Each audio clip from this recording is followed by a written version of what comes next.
9, 11. Field at 3,500 feet, maintain 3,000 runway.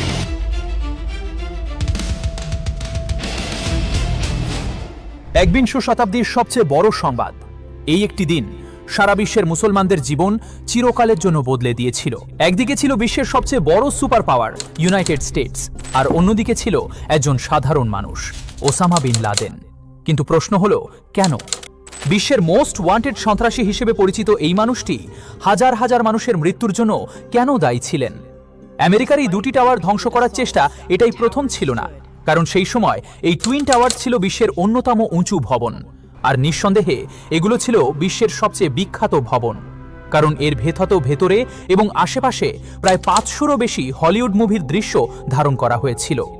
তাই যিনি এই ভবনগুলো ধ্বংস করার পরিকল্পনা করেছিলেন তিনি খুব ভালোভাবেই জানতেন যেদিন নিউ ইয়র্কে ওয়ার্ল্ড ট্রেড সেন্টারের এই টাওয়ারগুলো ধসে পড়বে সেদিন সেটিই হবে পুরো বিশ্বের সবচেয়ে বড় খবর। ঠিক যেমন আজ যদি কেউ বুর্জ খালিফা ধ্বংস করে দেয়। আজ থেকে ঠিক 23 বছর আগে পৃথিবীর পরিস্থিতি ছিল একেবারেই আলাদা। সোভিয়েত ইউনিয়ন তখন ভেঙে পড়েছিল, আর চায়না তখনও বৈশ্বিক শক্তি হিসেবে তেমন প্রভাব ফেলতে পারেনি। সেই সময় আমেরিকাই ছিল বিশ্বের একমাত্র সুপার পাওয়ার, যার শক্তিকে চ্যালেঞ্জ করার মতো পৃথিবীতে আর কেউ ছিল না। কিন্তু হঠাৎ এক সাধারণ দিনে সেপ্টেম্বর 11, 2001, 19 জন ব্যক্তি আমেরিকার 4টি বড় যাত্রীবাহী বিমান হাইজ্যাক করার উদ্দেশ্যে আলাদা আলাদা বিমানবন্দরে পৌঁছান। আমেরিকার এখন পর্যন্ত প্রকাশিত সমস্ত রিপোর্ট বিশ্লেষণ করলে এটাই মনে হয় যে এই 19 জনের মধ্যে 19 জনই মুসলিম ছিলেন, এবং তাদের সবার সঙ্গে কোনো না কোনোভাবে সৌদি আরবিয়া, ইজিপ্ট, লেবানন এবং ইউনাইটেড আরব এমিরেটসের সম্পর্ক ছিল। প্রতিটি বিমান হাইজ্যাক করার জন্য 5 জনের একটি করে দল তৈরি করা হয়েছিল, যেখানে প্রত্যেকেরই ছিল অত্যন্ত গুরুত্বপূর্ণ ও নির্দিষ্ট ভূমিকা। এই পুরো পরিকল্পনার জন্য তারা গত কয়েক মাস ধরে প্রশিক্ষণও নিচ্ছিল। অবশেষে সেই দিন এই 4টি বিমান নিজ নিজ বিমানবন্দর থেকে রওনা হয়, আর যেই মুহূর্তে বিমানগুলো টেক অফ করে সেই মুহূর্ত থেকেই এই হাইজ্যাকাররা তাদের পরিকল্পনা বাস্তবায়ন করা শুরু করে দেয়। পরিকল্পনা অনুযায়ী আকাশে মাত্র 15 মিনিট ওড়ার পর প্রথম বিমানে থাকা 5 জন হাইজ্যাকার হঠাৎ উঠে দাঁড়ায়। তারা কিছু ছোট ছুরি ও বক্স কাটারের সাহায্যে খুব অল্প সময়ের মধ্যেই পুরো বিমানটি নিজেদের নিয়ন্ত্রণে নিয়ে নেয়। বিমানের 2 জন পাইলটকে হত্যা করার পর হাইজ্যাকাররা তাদের নিজেদের লোক মোহাম্মদ আতাকে পাইলটের আসনে বসায়। বিমানের সমস্ত যাত্রীকে পেছনের দিকে সরিয়ে দেওয়া হয় এবং স্পষ্ট ভাষায় জানিয়ে দেওয়া হয়, এখন বিমানের 2 জন পাইলটই মৃত, তাই এই বিমান এখন শুধু আমাদের লোক মোহাম্মদ আতাই ল্যান্ড করাতে পারে। এই কথা শুনে ভয়ে সমস্ত যাত্রী নীরব হয়ে দাঁড়িয়ে থাকে, কিন্তু বাস্তবে হাইজ্যাকাররা কখনোই এই বিমান ল্যান্ড করাতে চায়নি। বিমানের নতুন পাইলট মোহাম্মদ আতা যখন যাত্রীদের এই কথাগুলো বোঝাচ্ছিলেন, ঠিক সেই সময় তিনি ভুলবশত বিমানের একটি ভুল বোতাম চেপে দেন। এর ফলে তার কণ্ঠস্বর সরাসরি নিউ ইয়র্কের এয়ার ট্রাফিক কন্ট্রোল টাওয়ারের সঙ্গে যুক্ত হয়ে যায়। তিনি তখন বলছিলেন, সবাই শান্ত হয়ে বসুন, আমরা এই বিমানটিকে এয়ারপোর্টের দিকেই নিয়ে যাচ্ছি। এই বার্তাটি শুনেই নিউ ইয়র্ক এয়ারপোর্টে তীব্র বিভ্রান্তি ছড়িয়ে পড়ে। সঙ্গে সঙ্গে তারা রানওয়ে থেকে সব বিমান সরিয়ে নেয়, রানওয়ে পরিষ্কার করে দেয় এবং এই বিমানটির অবতরণের জন্য অপেক্ষা করতে থাকে। যাই হোক, এই বিমানটি প্রথমে বস্টন থেকে লস অ্যাঞ্জেলেসের দিকে যাচ্ছিল, যা ছিল একটি দীর্ঘ পথ। তাই মোহাম্মদ আতা বিমানটিকে 100 ডিগ্রি ঘুরিয়ে দেন এবং নিউ ইয়র্ক সিটির দিকে এগোতে থাকেন। আর যেই তিনি নিউ ইয়র্ক শহরের কাছাকাছি পৌঁছান, ঠিক তখনই বিমানটি খুব দ্রুত নিজের উচ্চতা থেকে নিচে নামতে শুরু করে। স্পষ্টভাবে সবার এটাই মনে হচ্ছিল যে বিমানটি সম্ভবত নিচে নামছে, যাতে নিউ ইয়র্ক এয়ারপোর্টে ল্যান্ড করতে পারে। তাই এয়ারপোর্টেও সবাই বিমানটির অপেক্ষায় থাকে, কিন্তু অনেক সময় পেরিয়ে যাওয়ার পরেও বিমানটি আর পৌঁছায় না। এয়ারপোর্টে তখন তীব্র বিভ্রান্তি, আসলে বিমানটি গেল কোথায়? অবশেষে খবর আসে যে এই বিমানটি ওয়ার্ল্ড ট্রেড সেন্টারের ভবনে আছড়ে পড়েছে। সেই মুহূর্তে শুধু এয়ারপোর্টের কর্মকর্তারাই জানতেন আসলে কি ঘটেছে, কিন্তু আমেরিকান মিডিয়া তখনও এই বিষয়ে কিছুই জানত না। ফলে প্রতিটি নিউজ চ্যানেল এটিকে একটি বড় ধরনের দুর্ঘটনা হিসেবেই প্রচার করতে শুরু করে। এই সবকিছুর মধ্যেই আমেরিকার প্রেসিডেন্ট জর্জ ডব্লিউ বুশ তখন ফ্লোরিডাতে শিশুদের একটি স্কুলে অবস্থান করছিলেন। হঠাৎ তার সেক্রেটারি চুপি চুপি এসে তাকে এই ঘটনার কথা জানান। প্রেসিডেন্ট বুশেরও প্রথম প্রতিক্রিয়া ছিল এটি সম্ভবত একটি দুর্ঘটনা।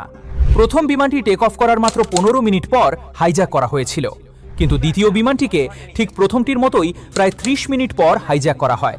এই সময়গুলো আগে থেকেই নিখুঁতভাবে পরিকল্পিত ছিল, অর্থাৎ যিনি এই হামলার মূল পরিকল্পনাকারী ছিলেন তিনি চেয়েছিলেন যাতে দ্বিতীয় বিমানের আঘাতের দৃশ্য পুরো পৃথিবী সরাসরি দেখতে পায়। মারওয়ান আল শেহি, যার বয়স ছিল মাত্র 23 বছর, তার সঙ্গীদের নিয়ে দ্বিতীয় বিমানটিও হাইজ্যাক করে পাইলটের আসনে বসে যান। এরপর আবারও বিমানটিকে লস অ্যাঞ্জেলেসের বদলে নিউ ইয়র্ক সিটির দিকে ঘুরিয়ে দেওয়া হয়।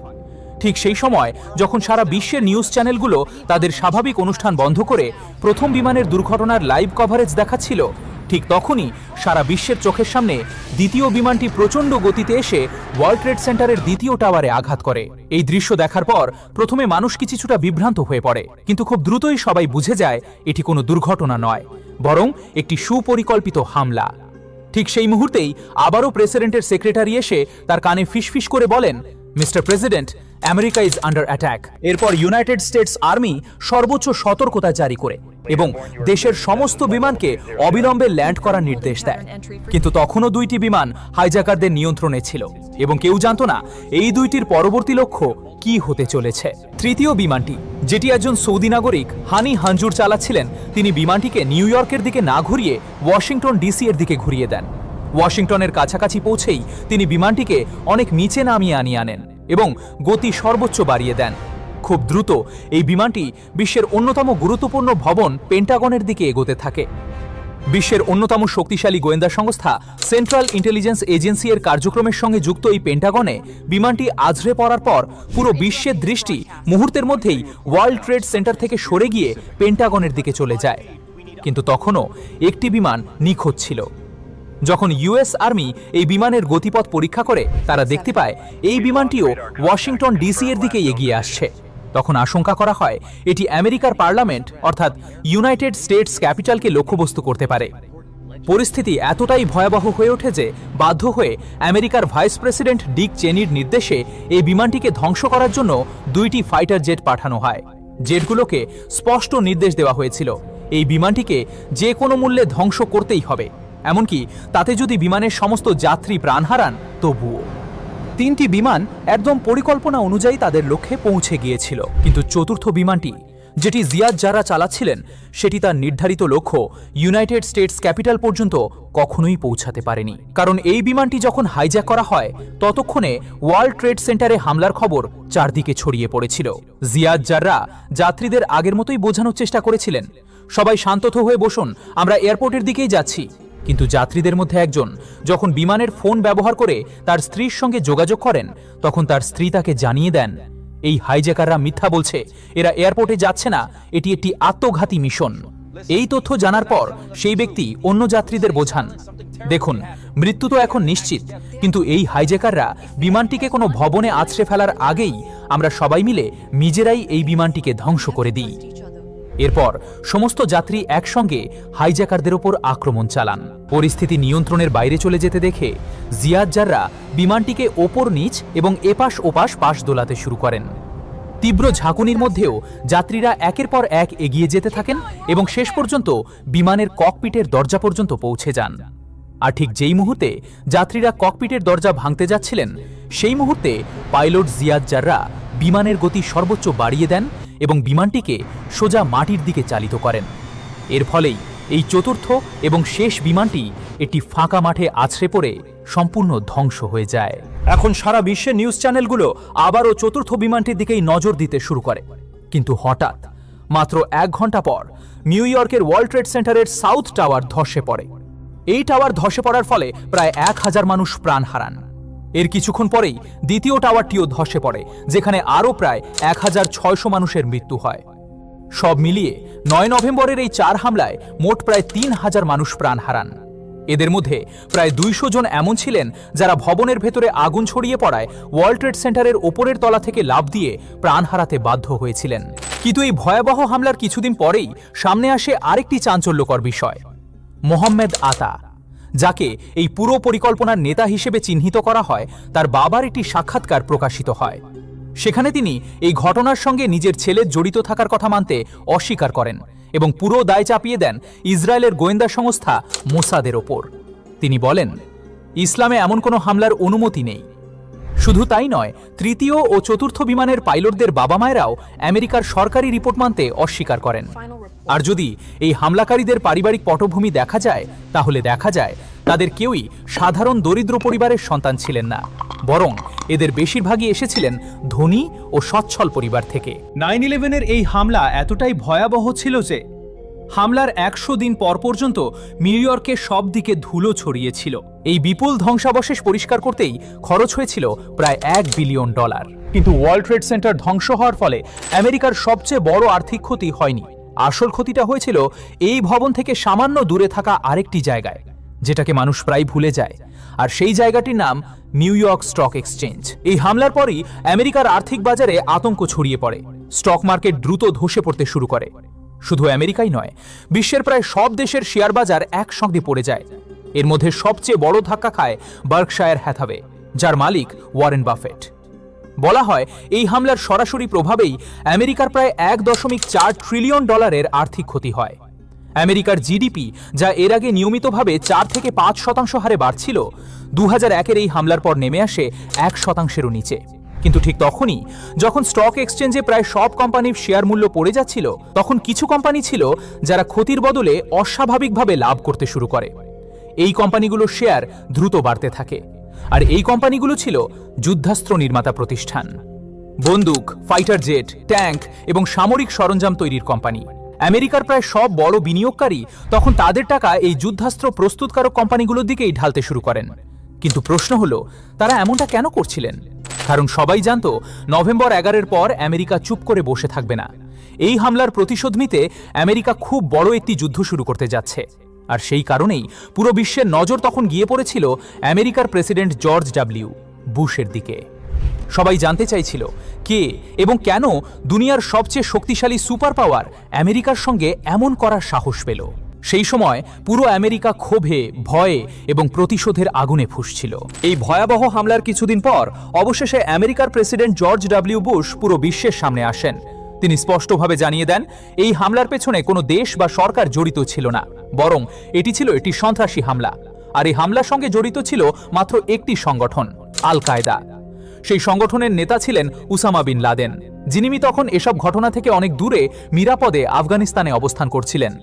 এখন যখন পুরো বিশ্ব এই হামলার জন্য উসামা বিন লাদেনকেই দায়ী করতে শুরু করে, ঠিক তখনই তিনি সামনে এসে আল জাজিরার কাছে সাক্ষাৎকার দিয়ে বলেন, এই হামলার সঙ্গে আমার কোনো সম্পর্ক নেই। তবে একই সঙ্গে তিনি আরও কিছু অস্পষ্ট বক্তব্য দেন, যার কারণে সারা বিশ্বের মানুষ দ্বিধা ও বিভ্রান্তিতে পড়ে যায়। আসলে তিনি দায়ী কিনা?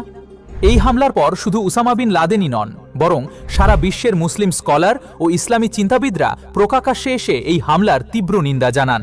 কারণ যিনি মোহাম্মদের জীবনী পড়েছেন, তিনি জানেন প্রতিটি যুদ্ধের আগে তিনি মুসলমানদের কঠোর নির্দেশ দিতেন যে যুদ্ধের মধ্যেও কোনো নারী, শিশু, বৃদ্ধ, ইভেন গাছপালাও ক্ষতি করা যাবে না। কৃষক কিংবা অন্য ধর্মের পুরোহিতদেরও হত্যা করা যাবে না। কেবল তাদের সঙ্গেই লড়াই করবে যারা তোমাদের সঙ্গে লড়াই করে। অর্থাৎ এত কোমলভাষী, দয়ালু এবং সর্বদা ক্ষমাশীল মহানবীর ধর্মের নামে কেউ কিভাবে এমন নৃশংস কাজ করতে পারে? এই প্রশ্নই তখন সবার সামনে উঠে আসে।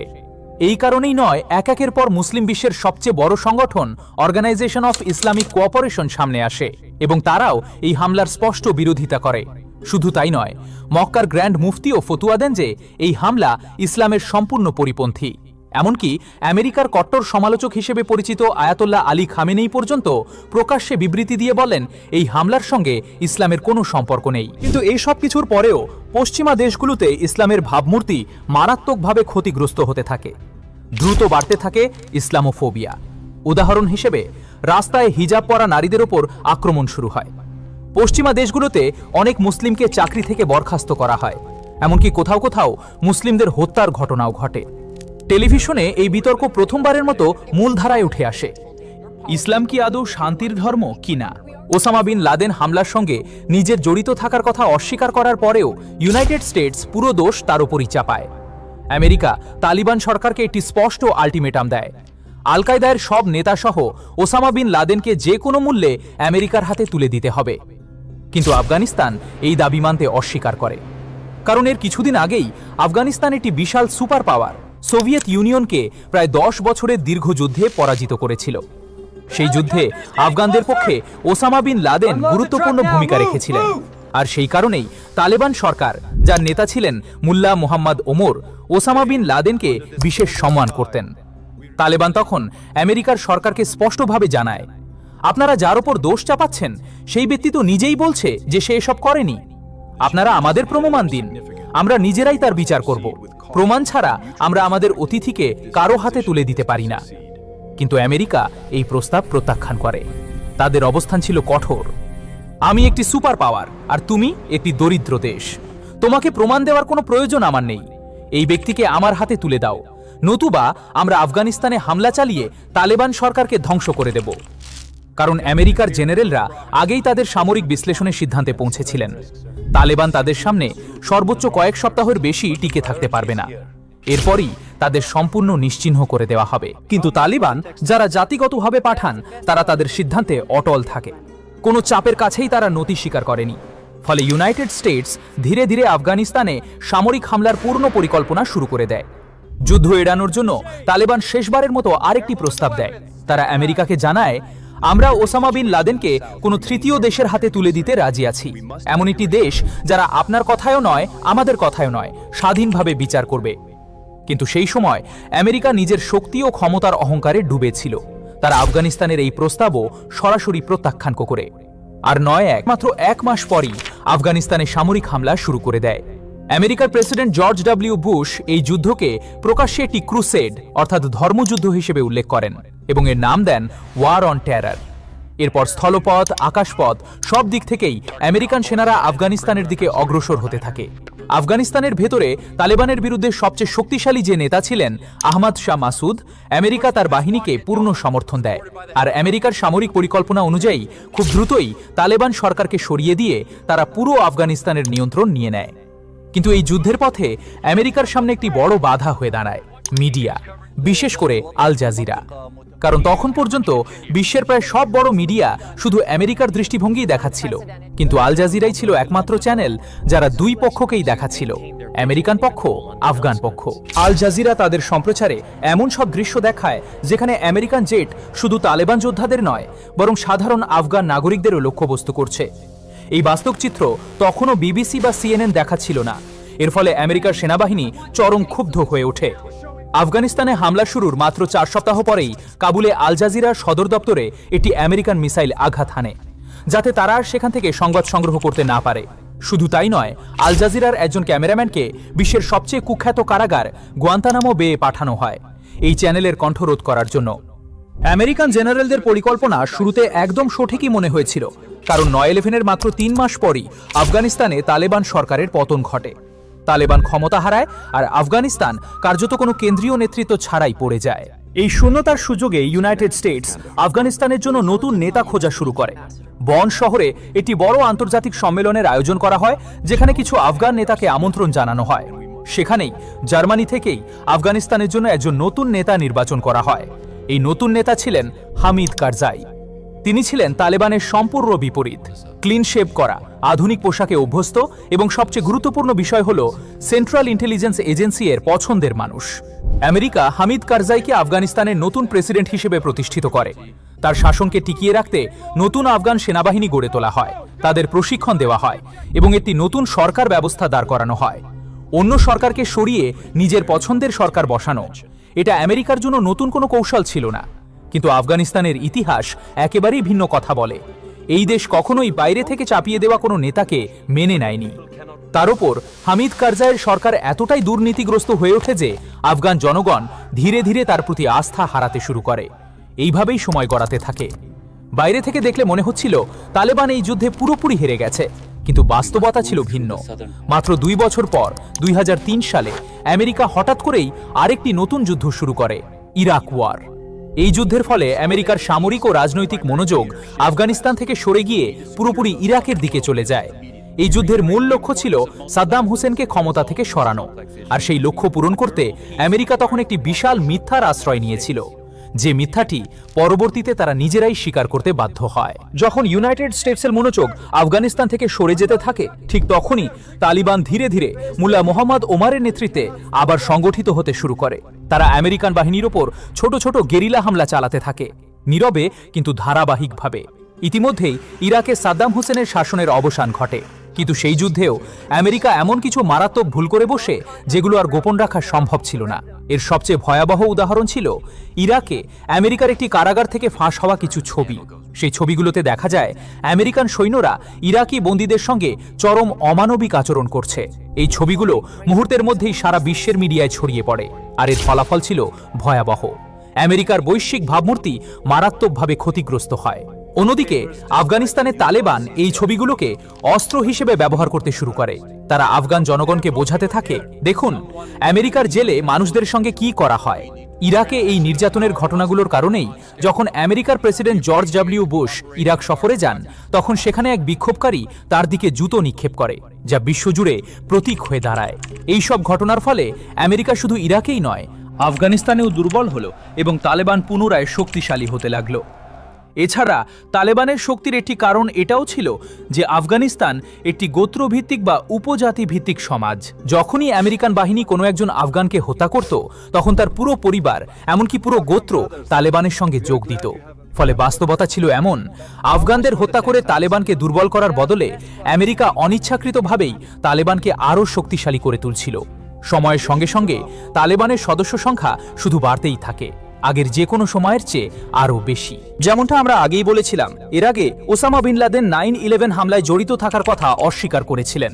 কিন্তু 2004 সালের ইউএস ইলেকশনের ঠিক আগে হঠাৎ করেই ওসামা বিন লাদেনের একটি ভিডিও প্রকাশ্যে আসে।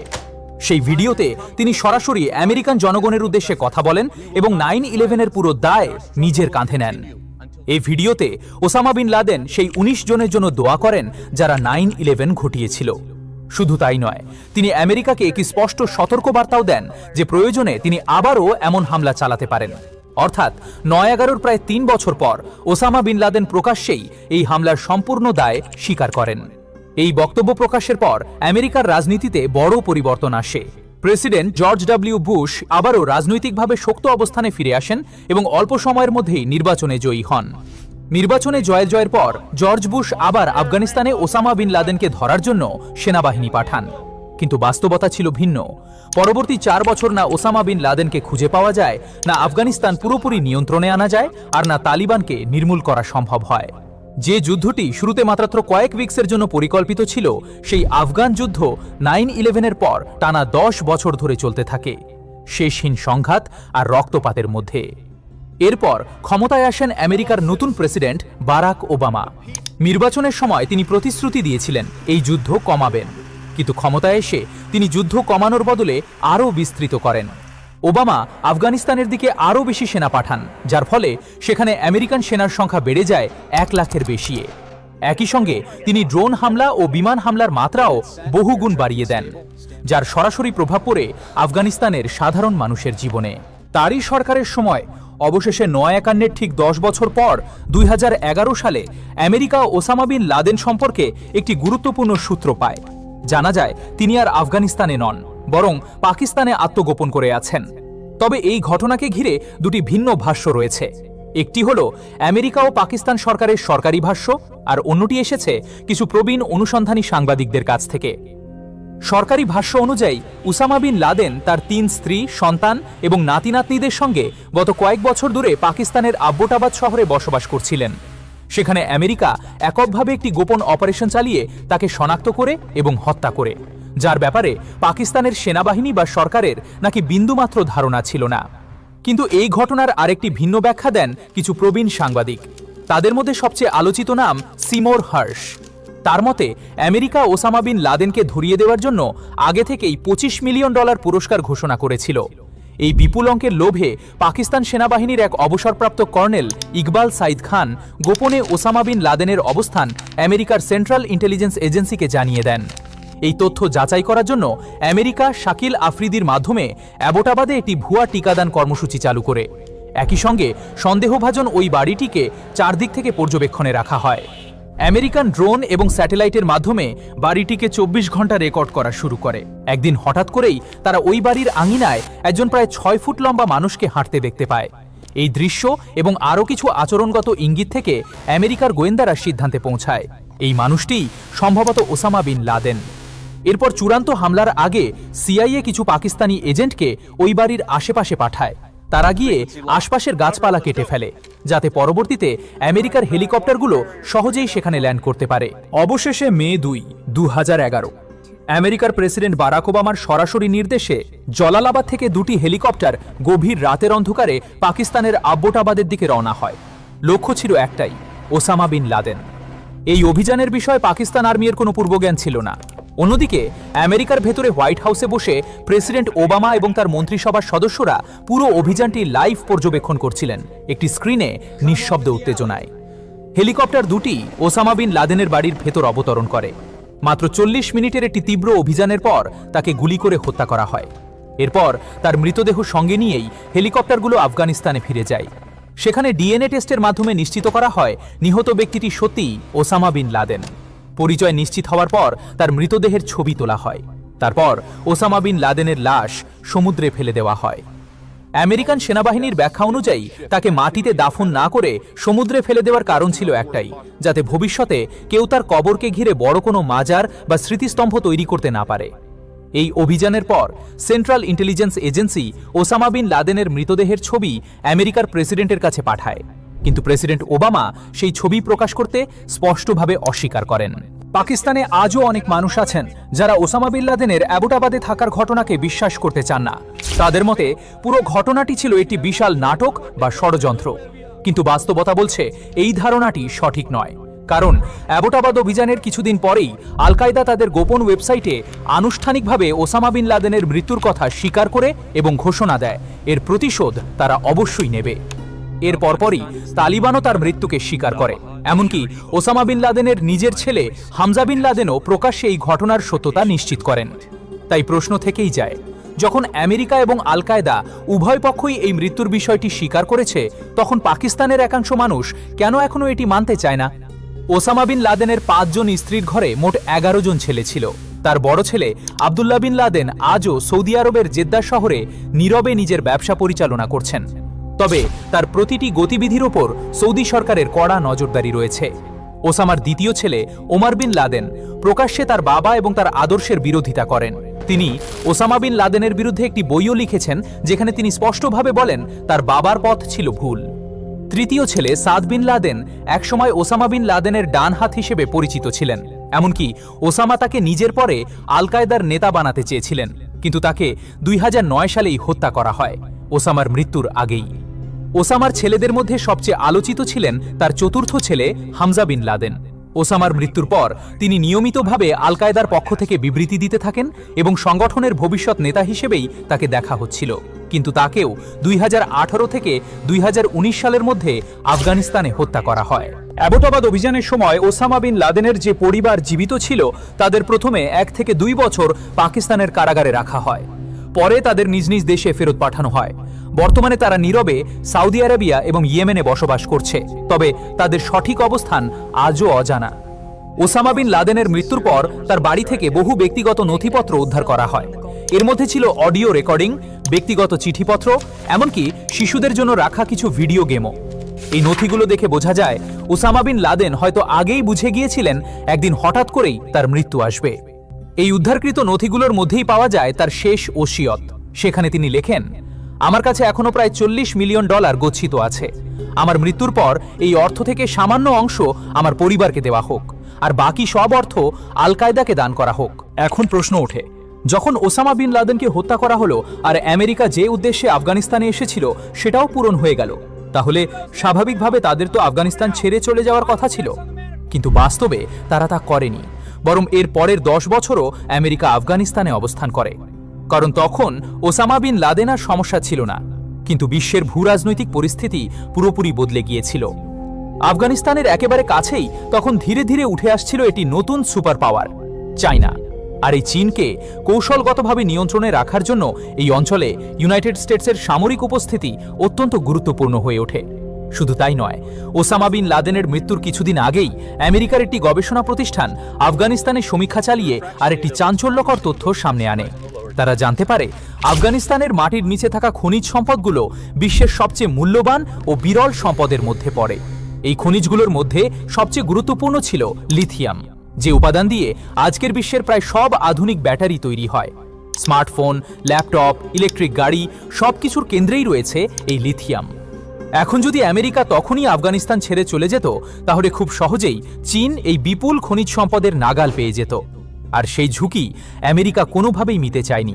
এই কারণেই সন্ত্রাসবিরোধী যুদ্ধ শেষ হয়ে যাওয়ার পরও আমেরিকা পরবর্তী 10 বছর আফগানিস্তানে থেকে যায়, কারণ এই যুদ্ধ তখন আর শুধু টেরোরিজম নিয়ে ছিল না, এটি পরিণত হয়েছিল সুপার পাওয়ার রাইভালরি আর ভবিষ্যতের বৈশ্বিক আধিপত্যের লড়াইয়ে। কিন্তু এত বিশাল শক্তি, এত আধুনিক অস্ত্র আর বিশ্বের সবচেয়ে শক্তিশালী সেনাবাহিনী থাকা সত্ত্বেও তালিবানের প্রভাব আফগানিস্তানে কমার বদলে ধীরে ধীরে আরও বাড়তে থাকে।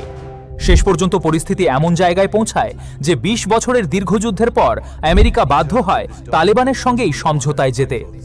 আমেরিকার নতুন প্রেসিডেন্ট ডোনাল্ড ট্রাম্প তালেবান সরকারের সঙ্গে একটি চুক্তি স্বাক্ষর করেন এবং ধাপে ধাপে আফগানিস্তান থেকে আমেরিকান সেনা প্রত্যাহারের সিদ্ধান্ত নেন।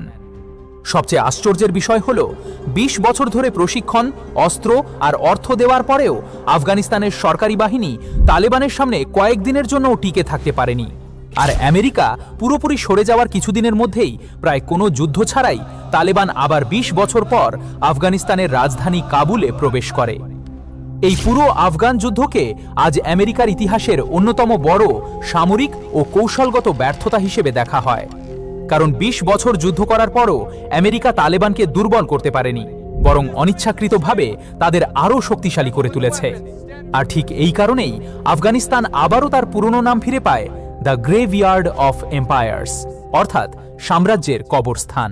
9/11-র পর প্রায় 3000 আমেরিকান নিহত হওয়ার পর যে বৈশ্বিক যুদ্ধ শুরু হয়, যা নাম দেওয়া হয় ওয়ার অন টেরর, তার ফলাফল ছিল আরও ভয়াবহ। এই যুদ্ধের কারণে এখন পর্যন্ত সারা বিশ্বে 4.6 মিলিয়ন অর্থাৎ 46 লাখ মানুষ মারা গেছেন, আর প্রায় 40 মিলিয়ন মানুষ নিজেদের ঘরবাড়ি হারিয়ে শরণার্থী হতে বাধ্য হয়েছেন, যাদের অধিকাংশেরই 9/11-এর সঙ্গে সরাসরি কোনো সম্পর্ক ছিল না। এবার যদি এই ওয়ার অন টেররের খরচের দিকে তাকানো যায়, তাহলে চিত্র আরও ভয়ঙ্কর। শুধু সরাসরি সামরিক খরচেই প্রায় $2 ট্রিলিয়ন ব্যয় হয়েছে। আর ব্রাউন ইউনিভার্সিটি এর গবেষণা অনুযায়ী এই যুদ্ধে আমেরিকার মোট ব্যয় পৌঁছেছে প্রায় $8 ট্রিলিয়ন। এই যুদ্ধের ফলে ক্ষতিগ্রস্ত হয়েছে আমেরিকার সাধারণ জনগণও এবং আফগানিস্তানের সাধারণ মানুষও। কিন্তু আশ্চর্যের বিষয় হলো, এই দীর্ঘ যুদ্ধ থেকে প্রকৃত অর্থে লাভবান হয়েছে মাত্র একটি পক্ষ, আর সেটি হলো অস্ত্র উৎপাদনকারী কর্পোরেশনগুলো। উদাহরণ হিসেবে ধরা যায় লকহিড মার্টিন। এই যুদ্ধের আগে কোম্পানিটির শীর্ষ কর্মকর্তারা যেখানে বছরে কয়েক মিলিয়ন ডলার আয় করতেন, ওয়ার অন টেরর চলাকালীন সময়ে সেই আয় বেড়ে যায় বহু গুণ। অর্থাৎ যে যুদ্ধ শুরু হয়েছিল টেরোরিজম ঠেকানোর নামে, তার সবচেয়ে বড় বিজয়ী হয়ে দাঁড়ায় ওয়ার ইন্ডাস্ট্রি। তো আজকের জন্য শুধুমাত্র এই পর্যন্তই। ভিডিও ভালো লাগার সবচেয়ে খুব সুন্দর ইজাহার হলো ভিডিওটিকে লাইক করে আপনার প্রিয়জন এবং ফ্যামিলির মাঝে অবশ্যই শেয়ার করুন। আর এমন ভিডিও আরও দেখার জন্য আমাদের চ্যানেলটিও সাবস্ক্রাইব করে রাখতে পারেন। আপনাদের সঙ্গে আমি নাহিদ, আমাদের সঙ্গে জুড়ে থাকার জন্য শুক্রিয়া।